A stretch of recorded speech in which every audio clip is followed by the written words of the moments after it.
Hey guys, this is Rich with Wilson Logistics. I got Jesse and Landon from the maintenance team, and we wanted to take just a second of your time and talk to you about getting prepared for the winter time. How you doing, folks? All right. Good. So something that we want to talk about is fuel and fuel additives. So when our drivers are out there and we're getting frigid temperatures, what should we be looking for, and what's some of the things we can do to help make sure that we don't gel up? Okay, so the first thing we got here is diesel treatment, which this is going to treat your fuel to prevent you from gelling up.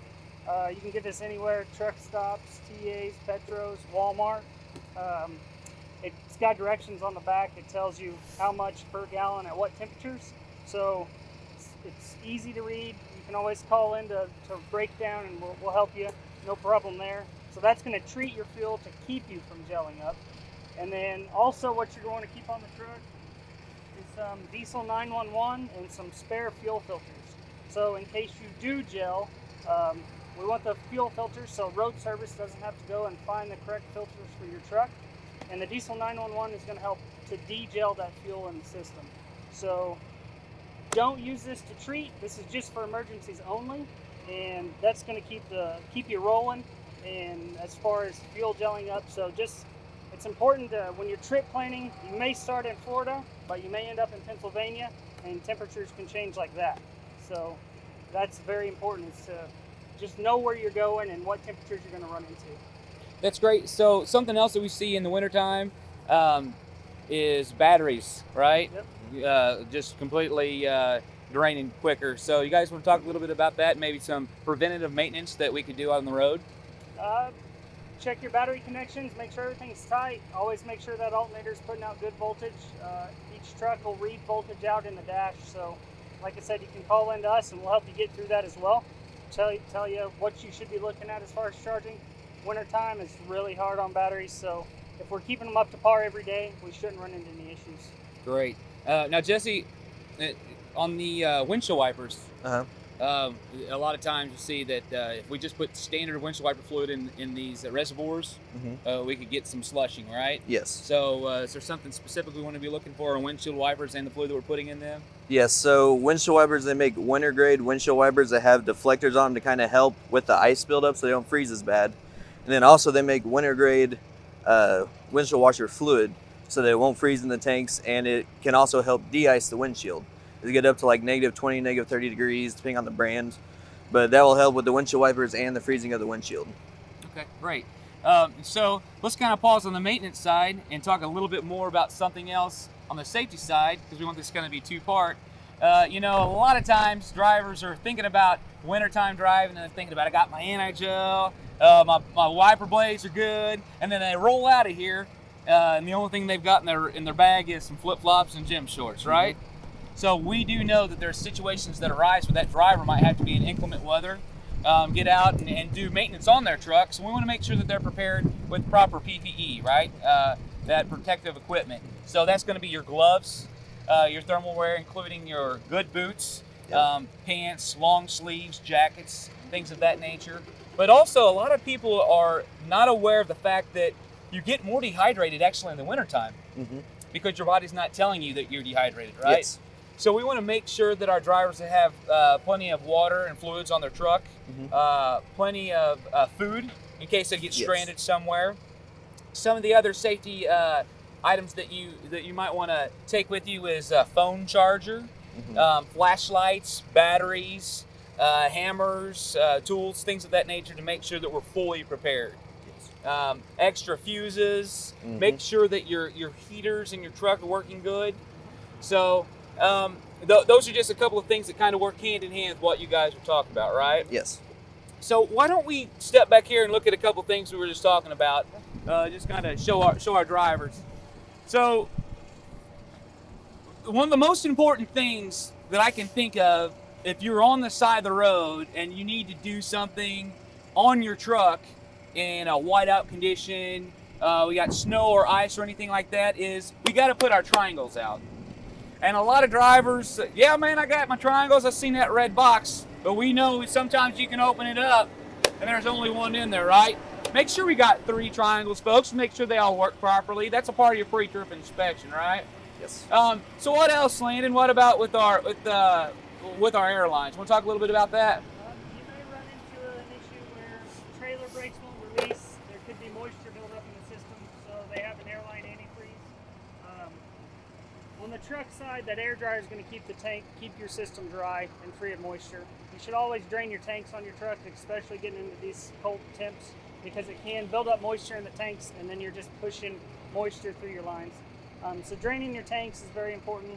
The air brake, airline antifreeze is mainly for trailers, I would say. You pour some right into your hose here, right into your airline, let it get down in there, and then hook it to the trailer and release your brakes. It's going to push all of that airline antifreeze through the trailer and hopefully free up some of that ice that's built up in the trailers, because the trailer could have been dropped and sitting there for a couple days in cold temps, and there's just moisture built up in the system. So that's going to help keeping moisture out of that system and getting the trailer rolling. So what about something that I was also thinking at when you were talking about that, tire pressure in the wintertime? What kind of things are our drivers going to notice about their tire pressure and changing tire pressure?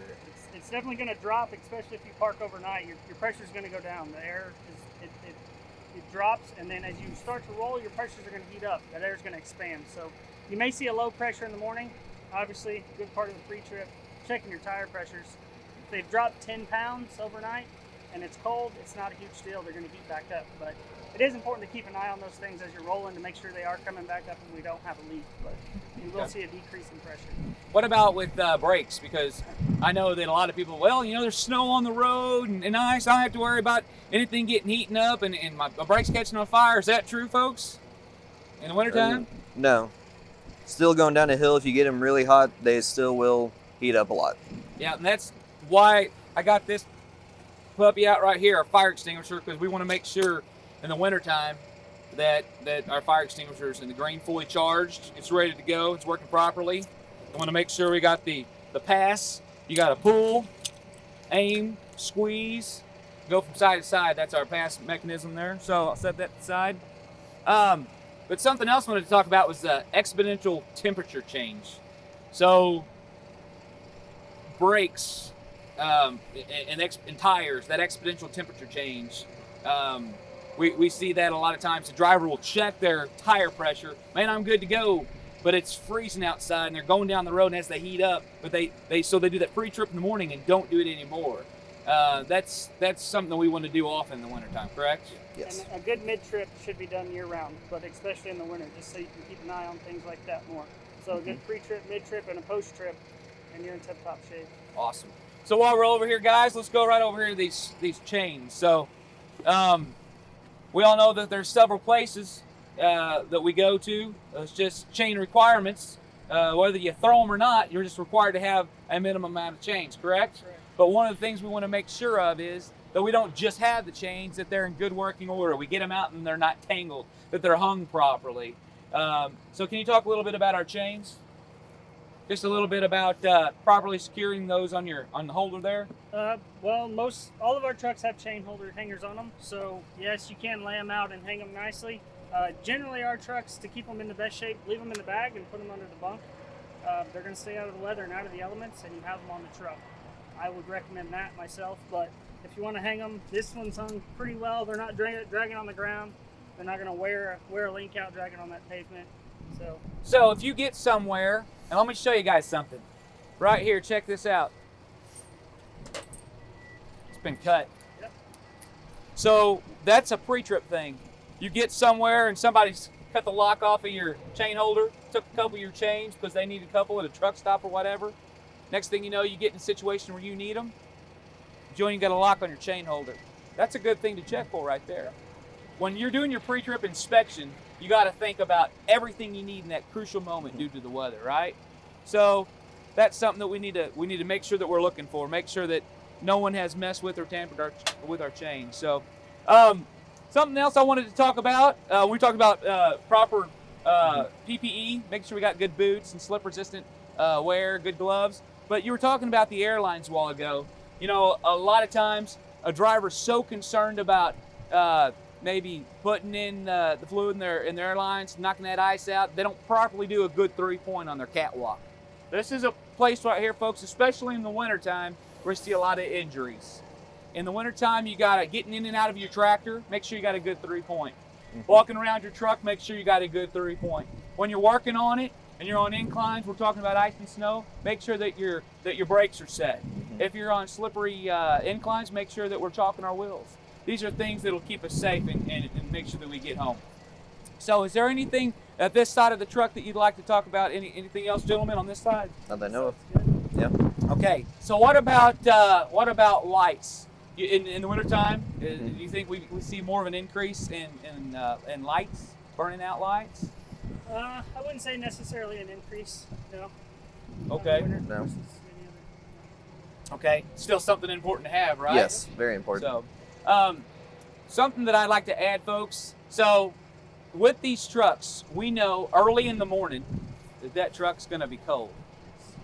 So you're at your vendor, you're or at a truck stop or wherever, and you're thinking to yourself, I'm going to get up in the morning and I'm going to do a good pre-trip inspection, because I do a good pre-trip every morning. You get up in that next morning and we're talking sub-zero temperatures. It might be hard to get that hood open. Yes. It might be hard to get to your windshield wipers, your reservoir, and all of those things. Yes. That's why it's also so important to do a post-trip inspection. So when I was talking about that exponential temperature changes, you got your hoses and your belts.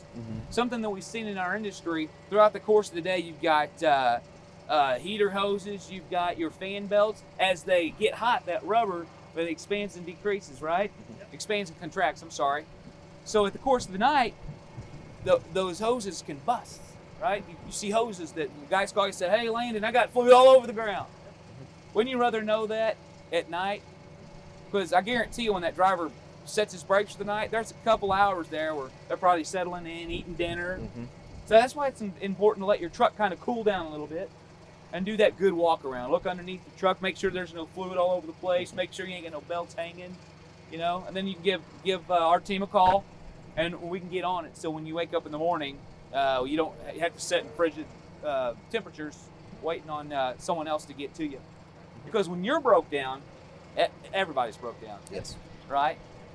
So with that being said, folks, we just want to remind you a good pre- and post-trip inspection, especially in the wintertime, it's a must.